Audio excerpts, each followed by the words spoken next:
G'day and welcome to Keeping It Real with Liz Ross. I am from Newcastle, New South Wales, Australia, and I love supporting neurodiverse women to express themselves and create healthy relationships. I've got a background in registered nursing. I have a diploma in counselling. I've done a master's of holistic counselling and meditation teaching. And I love supporting women that are struggling with their mental health and are wanting more confidence in themselves and inside their relationships. So welcome to Keeping It Real with Liz Ross, where we have real life conversations.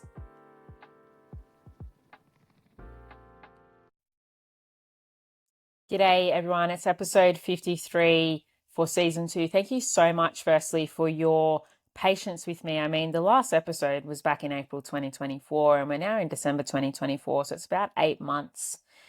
And firstly, I wanted to say I'm sorry to my 21 followers on the podcast so far. And to those of you that are messaging me like, when's the next episode coming out? What's been happening? I'm still here, and I just want to say I'm sorry that I wasn't present in the last 8 months. I got offered a government grant and I was studying the Diploma of Counselling. So I finished that end of November, and I thought it's now the 10th of December and I wanted to get back on track and create some more episodes for you. So I am sorry, and I hope that you can understand, and thank you for your patience. And I'll make more regular weekly podcasts. I'll do some batching, so then it's all well informed and well ahead of time. The funny thing is I actually recorded this 2 nights ago on a Sunday, and the microphone, I got this new Rode microphone, and I'm like, I was a little bit cranky at the technology because I'm like, well, my IT friend said it wouldn't take that long and it'll get done and blah, blah, blah. And it would be easy to do, but I hadn't used these type of microphones, you see, and you've got to put certain parts in certain aspects of the laptop. And anyway, there's a little bit of a laughing joke for myself. So I got a little bit frustrated at the tech. I took a couple of days off, took a breath, YouTube's a lot of stuff. Then I realized through visually seeing it that this is what I need to do. And then I've also never used Riverside, so I'm new to this whole app. And then there's new things with everything, right? And if we don't use it, we lose it. So I lost the plot. And I'm like, Liz, it's been 8 months. You just need to be consistent with these podcasts. And I think consistency is certainly the word. It's quite weird doing a video podcast as well. I'm used to just the voice, so I can sort of like rock in with my pajamas and everything's fine. And I'm like, you know what? Let's just do it as we are. I guess what I thought would be a really, really good topic for one of the first episodes that we're back. You know, it's December, it's silly season, it's been 8 months. Like, what would be a great topic to talk on, right? Like, that's a great question. And what I started recording, which I wanted to continue to re-record, and it's going to be better this time because the microphone works. So I uploaded it and then I listened back and there was silence for like 33 minutes. And I'm like, okay, let's do this. So the topic that I thought was a really important one was it's on mental health. Okay. Mental health awareness and what 2024 has taught me about healing. And so this is an important topic, and I wanted to talk on this not just because it's Christmas season, it's December. There's a lot of people that come together. You know, as a holistic relationship coach, counselor, healer, registered nurse, I help a lot of neurodiverse women to express themselves and create healthy relationships. And some are going through breakups, separations, getting out of domestic violence. And, you know, they lose their identity, they lose who they are, they have this low confidence, low self-worth, low self-esteem, and all the things. And I thought, well, usually, sometimes for some of my people, they might be, some of my clients, they're co-parenting or they're trying to learn about mediation, and some might be doing family court. And this is usually the time where they'd be spending time with their kids, right? Their family. And a lot of families can feel lonely at this time and also feel alone. And they might not feel seen, heard, or understood. So I thought, why not do a podcast episode on mental health awareness? And I know that we all know this stuff, and that's all well and good. And we still need to be talking about it, right? It's still an important topic. And it came to light like over the weekend when I was the first take and I was trying to record it and the microphone just wasn't switched on properly, right? So we live and learn. Um, I realized upon coming through like across a message in our Instagram, we've got a local gym, Snap Fitness at Cameron Park, highly recommend. Beautiful owner, great team of people. They know their stuff. And it got me thinking that, hey, I was reading, like, I'm like, okay, there's a picture there of one of the members. Okay, they'll be sharing their story and all their wins about the gym and their health. And then I realized that it wasn't. There's a young fella that I think's in his 20s. He looks familiar, but there's so many people about, it's hard to memorize everyone's name by name. And most people go to the gym for quiet time or lunch breaks, or you get a bit of social, but if you're an introvert like me, you sort of just like to keep to yourself, head down, thumbs up, yeah? Um, I saw the post and I started reading it. And then I realized that this young fella had passed away from suicide that week. In his 20s, plays football, doing well in his life, looks super attractive, got a great body. And so I'm like, what's happened here? Like, he looks happy on all his photos. He got along with everyone, had these friends, was on a local football team, the Magpies, and I used to play for the women's team. Just only did like 4 or 6 times just for fun. But then I realized it wasn't for me, the politics, and it was a little bit, you got to train every week, and there's a lot of things you got to do to stay fit and strong for what you're about to sort of combat each week. So he played for the male team, and I was just really curious around it. And I'm like, well, maybe I should speak on mental health because it's a real topic. And we're actually going to go to our local gym in a week's time. That's interesting. In 1 week's time. And it was going to be our Christmas party. So sometimes we do social things. They've got a good team there, so they might have music and we do group training classes together and we all go hyperactive and we all have these health products. And we're also going to raise some money for the family for their son that's passed on recently. Now, although this fellow looks familiar, I don't think I ever acknowledged him or said hello because I usually go to the gym on my lunch break or, I have a timer on, I've got things to do if I'm still working in the business. However, if I have finished for the day, I sometimes might socialize with some of the members. But I felt in my heart that this is an important topic to talk about because we can physically look at someone, they might look like they got their stuff together, they look really well, they're in all the things, but yet something went amiss. And we don't know what his mindset was, if he was going through a breakup, if he had self-doubt problems, if he might have had a major clinical depression that maybe went undiagnosed, or maybe he didn't have a psychologist. Like, we just don't know. And I don't know because I don't have all the details, but it got me thinking, like, what was happening in his life to make him feel that he wasn't enough or unloved or he shouldn't be here or he doesn't want to be here?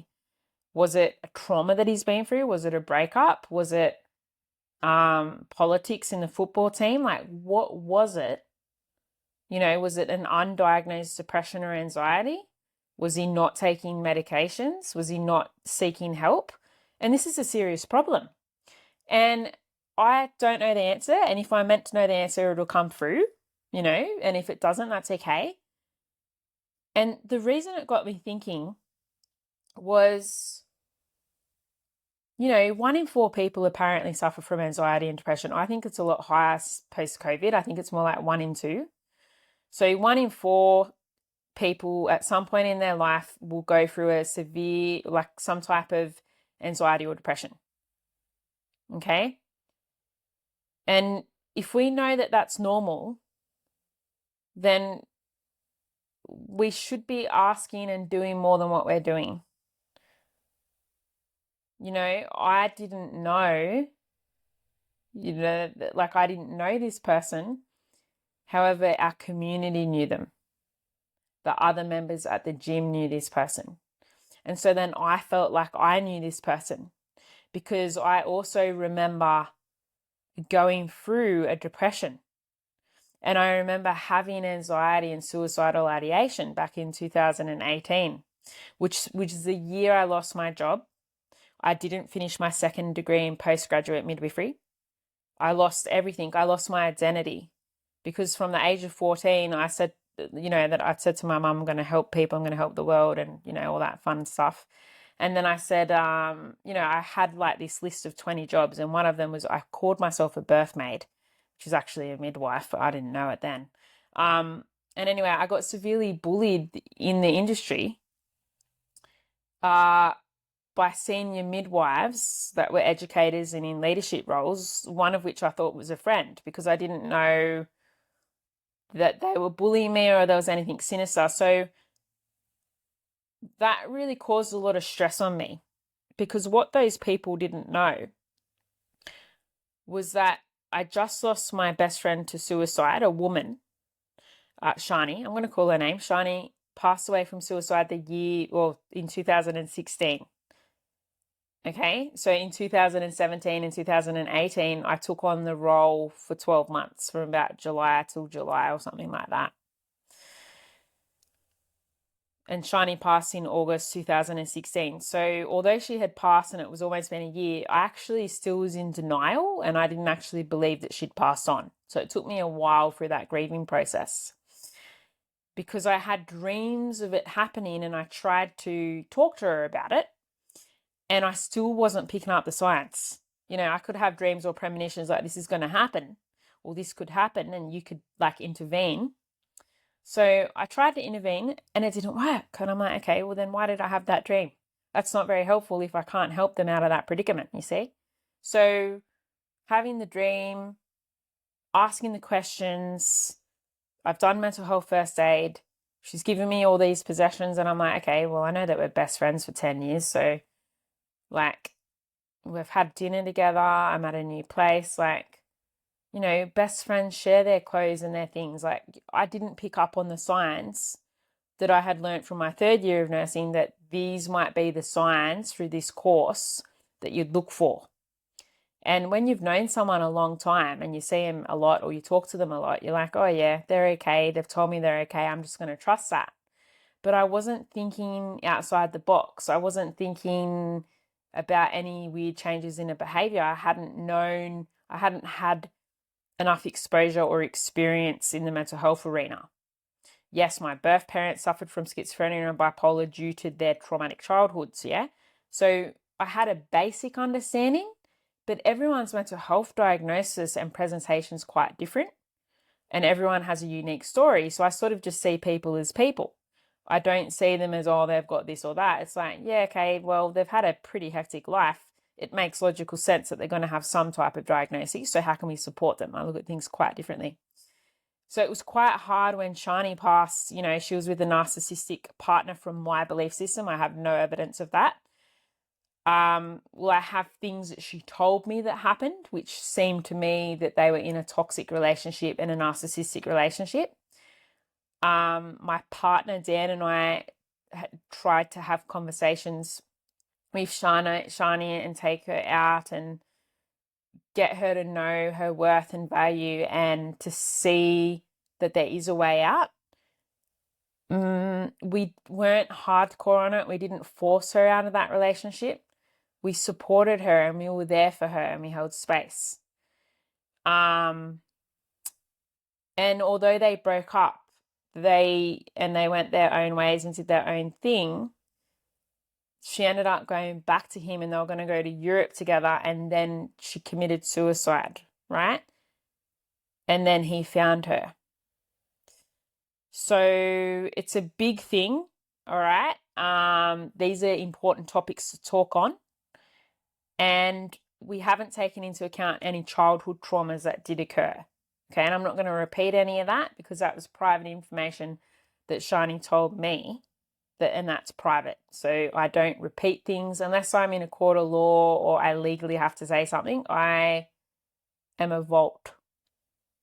It's a bit of a conundrum, okay? Because that's her information that she was telling me, so I understood more about her and her behaviors and why she was the way she was. She told me that because she trusts me and she knows that I don't repeat that stuff because I love and respect people, right?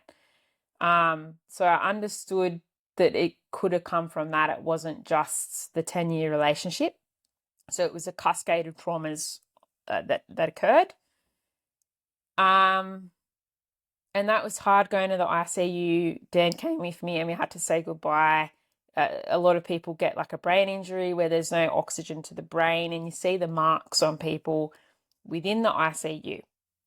And then I spoke at the funeral, did all the things, and I'm glad that I was a part of Shani's life and journey. And I wish that we had more time together. She would be 35 this year, the same age as me. She's born in April. I'm born in October. We would have, you have dreams of, oh, well, we'll go to each other's weddings. We'll birth our babies together. You have all those beautiful dreams, and then they get taken away. So I was in a denial. I didn't understand why she did it. I think I was very, very angry with her, like why she didn't ask me for help. Why, when I told her about this vision and dream, why she laughed in my face and she didn't talk about it.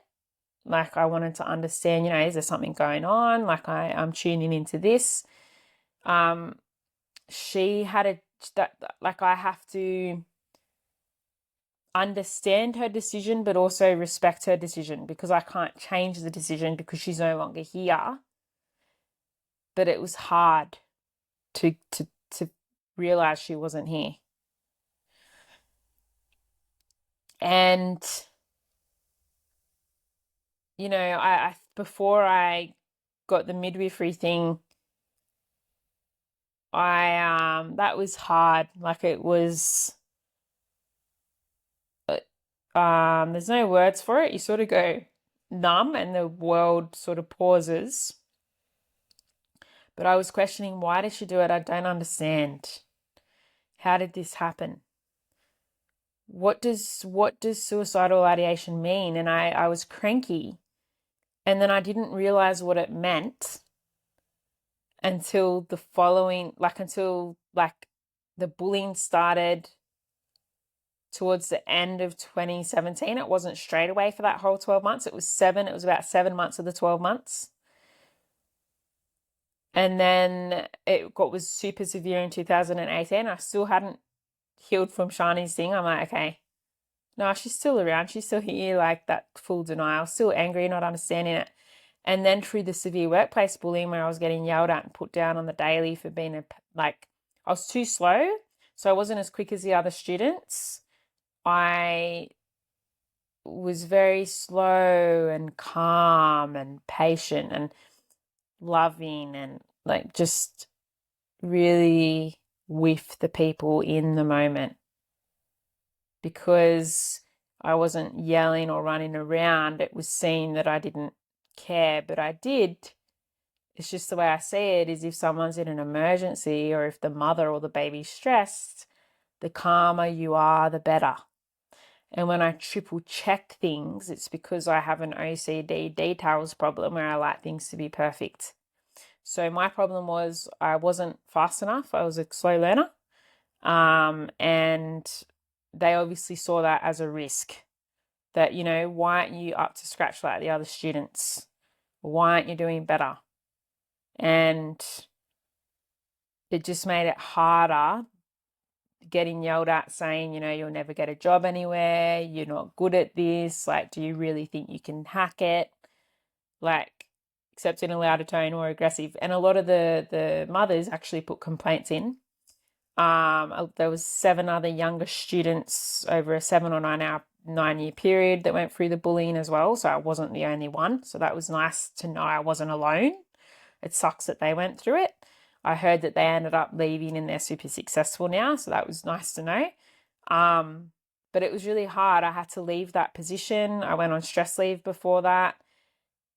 I had someone that I trusted pretty much say to me, laugh at my face that I'm on antidepressants, that's not going to help me. I won't get a job anywhere. There's no point being here. And I said, you know what, like, I trust you. You've been in this industry for 20 years. If you don't believe in me, then yeah, I'll stop and I'll leave. I respect your decision. I didn't want to argue with someone that I looked up to as a leader that I thought had my back. And then I found out that they hadn't had my back. They had lied to me. And that's part of the reason you realize the people that you can and can't trust. I forgive them and I moved on from that because that was back in 2017 and 18. And I wouldn't have opened up Evolve and Become. I wouldn't be doing this podcast. But mental health's real. Like during that 7 months of getting yelled at and put down, while I'm still getting letters and cards from all the parents and necklaces and all of these flowers and presents and things for being a nice, kind person that's there pre-birth, post-birth. Like it wasn't just, I treat people as people, not numbers. I don't think that was liked. I was ostracized. I was a bit of a scapegoat. I had no friends. I lost my whole identity because I put my identity and time into this job, into this career. I almost finished the degree, but I was one module off, didn't finish the prac. So I lost the community. I did a lot of community work with the uni, so bringing all of the students together for mental health, like days or time together. And so I lost the community that I had created. And I lost my purpose. And prior to even leaving, I had suicidal ideations of jumping off the building. And I just couldn't help it. Like it was out of my control. I was getting yelled at day in, day out for 7 months straight. I was crying to and from work. I was working full-time uni, full-time work, learning on the job. My partner has lost his job. My cousin had passed away and my best friend passed away August 2016, and I still hadn't fully dealt with that. So there was a few other things going on in my life that they didn't see or know about. But I put on this nice girl, be loving and kind to everyone. And I did try as a 27-year-old to talk to the 45-plus-year-olds about, how about we go out for a coffee? How about we talk it out and we create a plan to work together? That wasn't accepted. Every time they yelled at me, I listened and said, hey, like I can really see that there's something there, there's a potential there for you to, treat me with some respect. I can see you've got a bit of a heart there.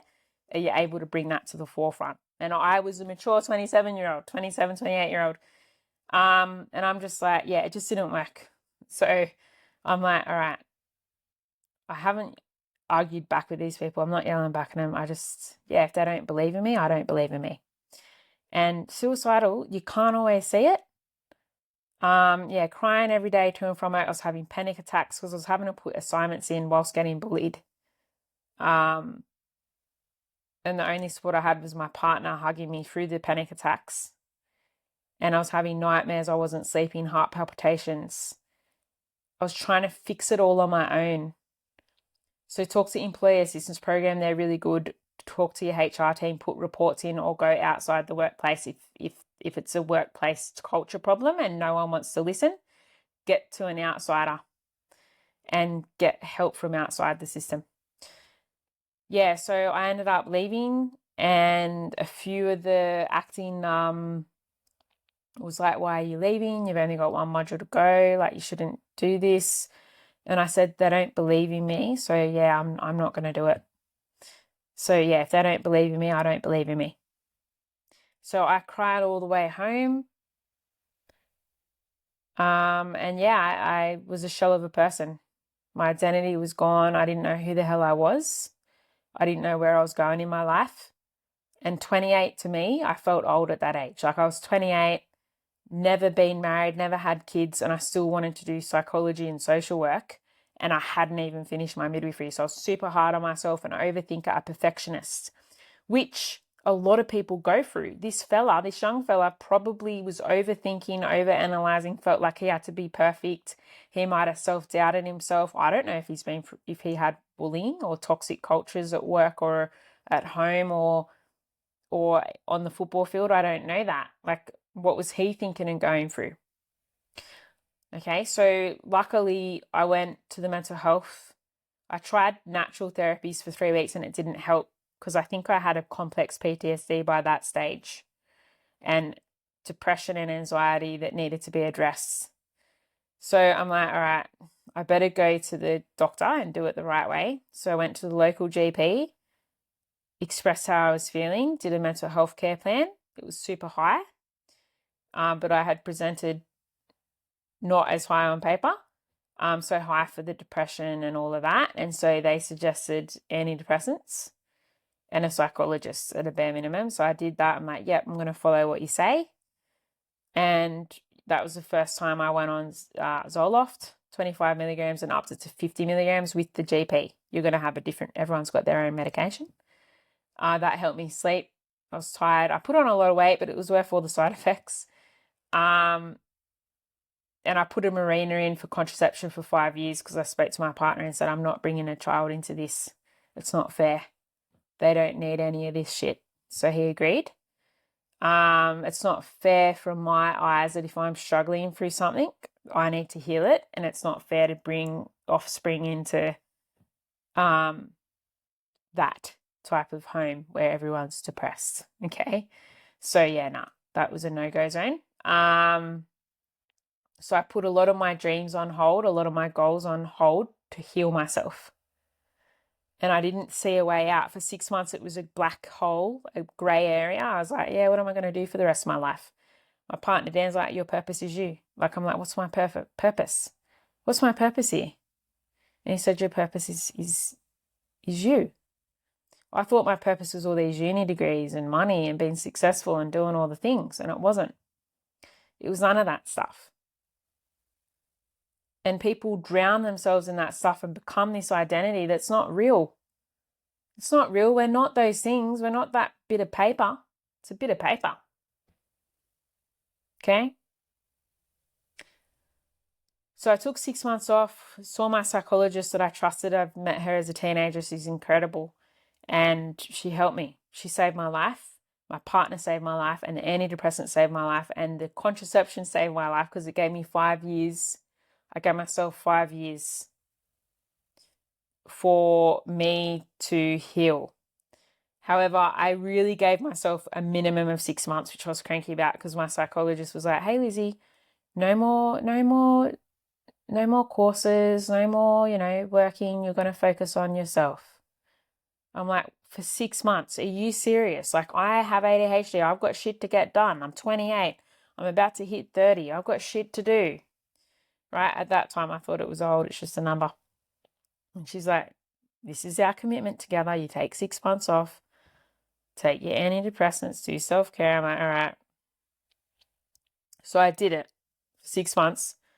Then our family friend, so Dan's cousin's husband, rang and he said, hey, did you want to do some coaching? And I was in the car park. Coaching? Yeah, nah. The yeah, nah Aussie thing. Nah. Like, I'll do coaching for me. Like, I'll do it because I need to understand myself and I need to understand why all this stuff has happened to me. And I want to understand other people. I want to know what's wrong with me because I thought that there was something wrong with me. Is it because I was neurodiverse and I was different to the other students? Is it because I was slower? Or was it because of the stress of the environment? Or was it because of not being liked or having any friends by the environment? How are people going to perform under the pressure of getting yelled at and criticized on the daily? How are they going to perform if they have no friends and they're ostracized from every group and they feel like a loner? I'm not going to hit my top peak if I don't have a mentor that has my back and checks on me every day. So I do that now as a coach, right? So anyway, I said, all right, I'll do the coaching to learn more about myself and other people, and that's it. So I did the timeline therapy in NLP and I got a lot out of it. I had a breakthrough and I'm like, oh, this is cool. All right, I'll do some pro bono work. So I opened up the business, did a lot of free pro bono for about 2.5, 3 years. And in that meantime, I helping women that have been through trauma and grief. And then I did the Masters of NLP and Timeline Therapy, and then the Masters of Holistic Counselling and Meditation Teaching, because I wanted the next level, not just coaching. And then I've just finished a Diploma of Counselling so I can help with NDIS clients and in healthcare and education. So I've done these ongoing courses and I've had the business evolve and become online mostly, and a few in-person local clients to support people that are different, to support people that might be neurodiverse, ADHD, autism, Asperger's, all the things, mental health as well, anxiety, depression. And then this is what it comes down to, because I want to complete this, is that I had to do the inner work. I had to understand who I am, what my purpose is here, and my identity. And so that's now what I help women through my evolve process. I get them to heal themselves, heal all the hurt and pain and trauma. I then get them to shift their energy. So it shifts, the whole energy changes. Then I get them to shift their psychology and mindset. And then they create more balance in their life, because I was burnt out. How could I perform if I'm burnt out? If I felt unsupported? So we've got these 6 months of group coaching support and one-on-one support, okay, for neurodiverse women that want to express themselves and create those healthy relationships. And ultimately, I guess,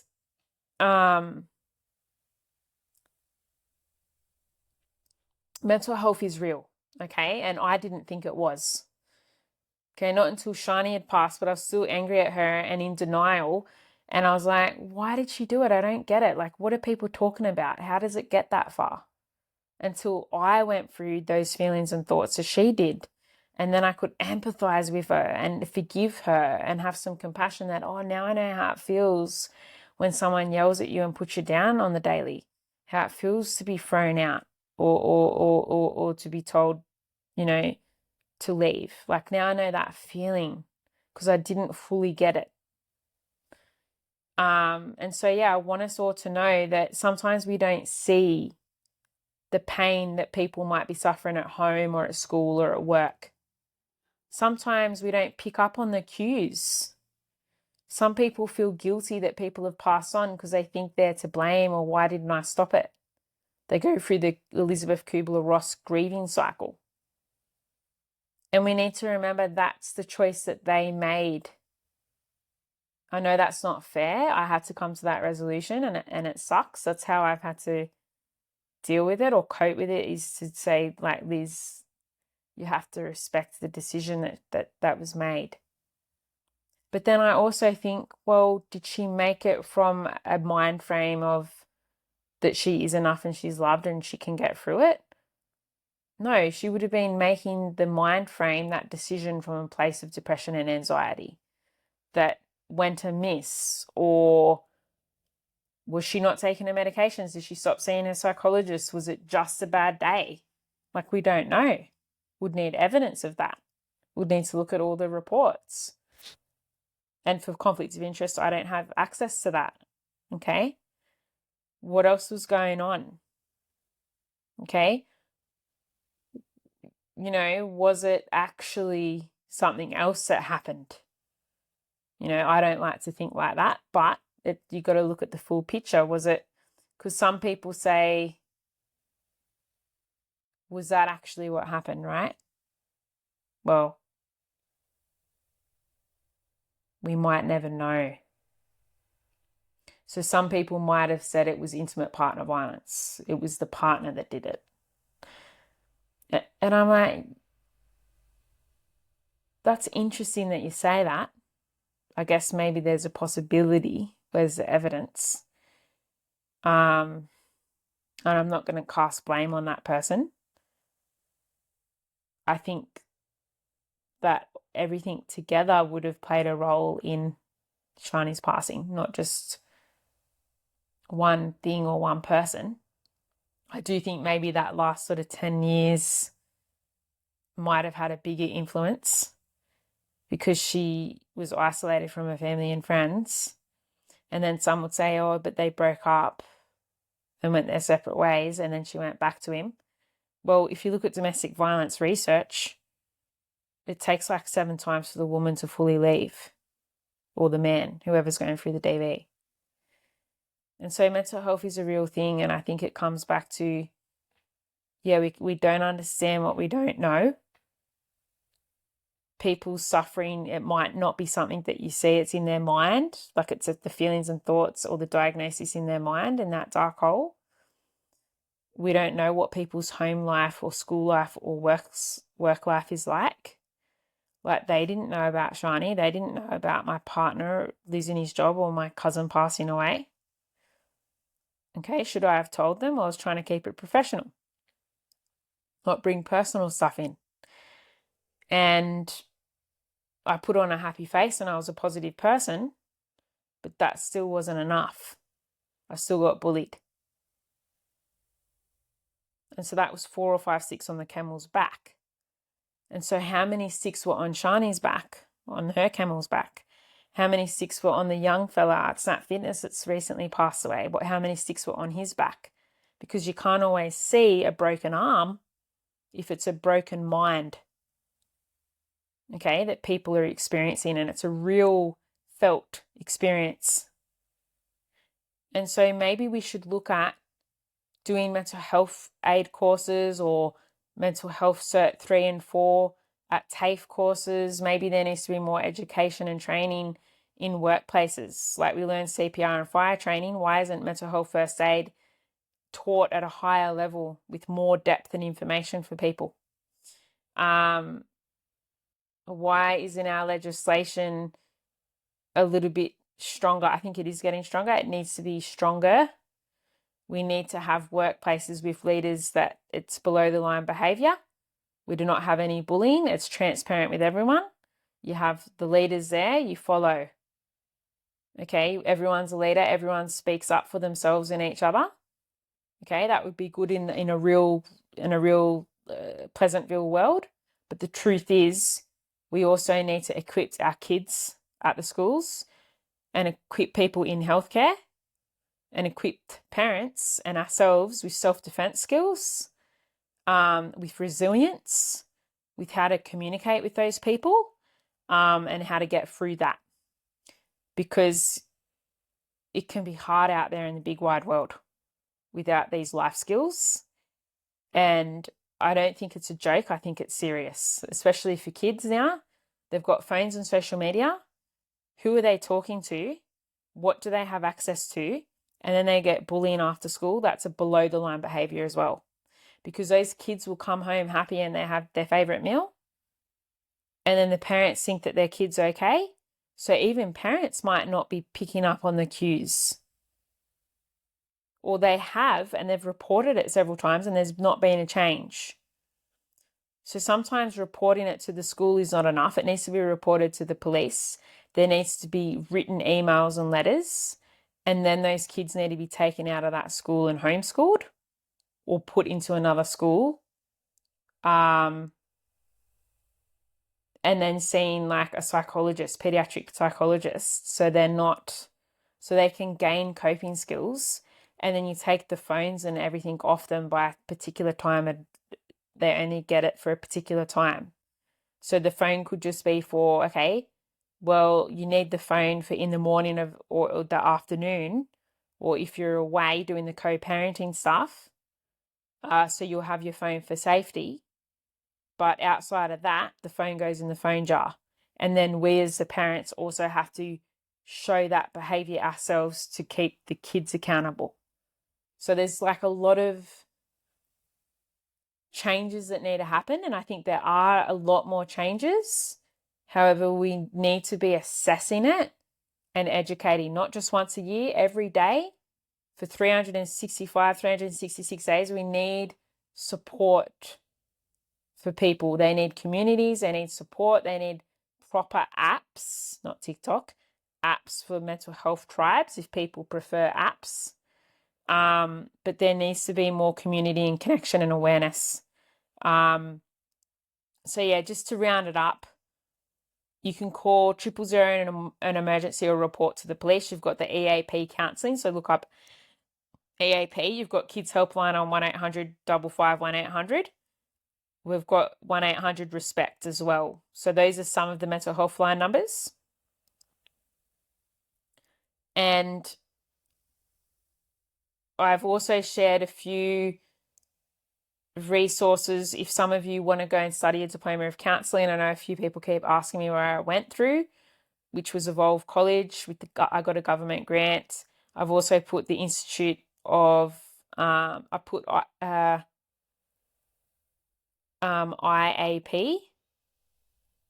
and AIPC, the other two colleges I was looking at getting training through.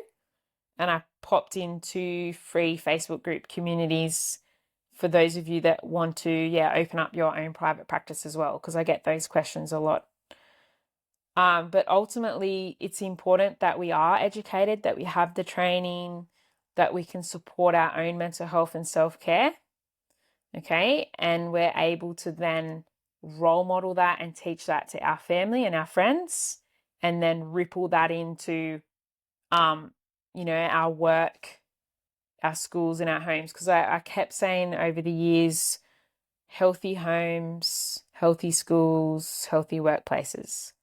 Okay, and that comes from a healthy individual, a healthy mind, a healthy body creates a healthy home, which creates healthy workplaces and healthy schools. Because we need that balance. We need to have good psychological health through meditation, walking, hydration, good sleep, talking it out, walking and talking groups, whatever it might be. It's looking at what are your self-care things? What are your hobbies outside of your status, outside of your finances, outside of your job? Because we can't identify in our job. I did that. I'm glad I got that out of my system young. I'm still young. But it's like mental health's important. It's got to change. Something's got to change to prevent this suicide that's going on. And I'll keep talking about mental health and healthy relationships because these are my areas of passion. I've got life experience in it. My best friend passed. My birth parents had multiple mental health diagnoses. Obviously, I only saw them like yearly on access visits because they lived interstate. So I wasn't raised with them 24/7. I didn't know any of that stuff until I saw them for that one visit a year. And I just saw them as, they're my birth parents. They gave birth to me. They gave me life. And they're nice people. They're good people. So you don't always know what people are feeling and thinking. And we don't always know what they're going through. So we need to do the best we can to support ourselves and other people. And if we know better, we do better. So we should actually be treating people how we want to be treated. So if those bullies were okay at criticizing me and yelling at me in the corridors and things, then really they should have also been okay with me disrespecting them that way. I just felt like that's not who I am or who I want to be. And so I chose to be myself that whole time and to be respectful. Okay, but being a respectful, kind citizen does not always pay off in certain environments. It pays off in my business, being honest and transparent and kind, but not always in those other types of structures. So how can we do better? How can we be better? And how can we be the change that we want to see in the world? So yeah, I'll share all those links. I'll share all the mental health line numbers and I look forward to doing another podcast episode soon. I'm going to share in the next couple of podcasts some collaborations I've done this month or in November with Lauren Short, who's a yoga teacher in the Hunter. She's absolutely incredible. She used to work in corporate and now she has her business, her holistic business. And then I also spoke to our IT guy, Mitch Toner. So he shared his mental health journey, and both Lauren and Mitch shared a lot actually on mental health on their own stories, which I think would be perfect for this podcast. I really want it to be in December, January around mental health awareness, especially over the holidays when people might be feeling alone and lonely. Maybe they're missing loved ones or they've had loved ones pass on. It's not always a pretty time for everyone. So I want to keep these conversations real. So yeah, if you have any questions, let me know. Otherwise, I hope this podcast has inspired you and supported you. And if it has, maybe share it with a loved one. If there's any feedback or something that I've said that's offended you, let me know, and I will do my best to always improve on these podcasts. I just wanted to share my story from my experiences of the recent passing of a young fella just at our local gym. And I just realized, I remember feeling those sorts of feelings and the journey I went on. And then I shared my best friend. So yeah, mental health is one of the most important things that we have. Our health is important, and our health is our mental health. If we don't have our mental health in check, if we don't take care of our health, we don't have much at all, except a plate of stress. So yeah, thank you for being here, and I look forward to talking to you all soon. Take care. Bye. Thank you for being here today on Keeping It Real with Liz Ross. It has been an absolute honour to have you here. If you or someone you know is struggling with their mental health, please call 000 in an emergency here in Australia. Alternatively, you can call Lifeline on 13 11 14 and also 1-800-RESPECT or Kids Helpline on 1-800-55 1800. If you would like to check out my services, you can find me at LizRoss_ on Instagram and Liz Ross on Facebook, and check out my website at www.lizross.com.au. Remember that you are loved, you are worthy, you are significant, and each and every one of you have a purpose here. Bye for now.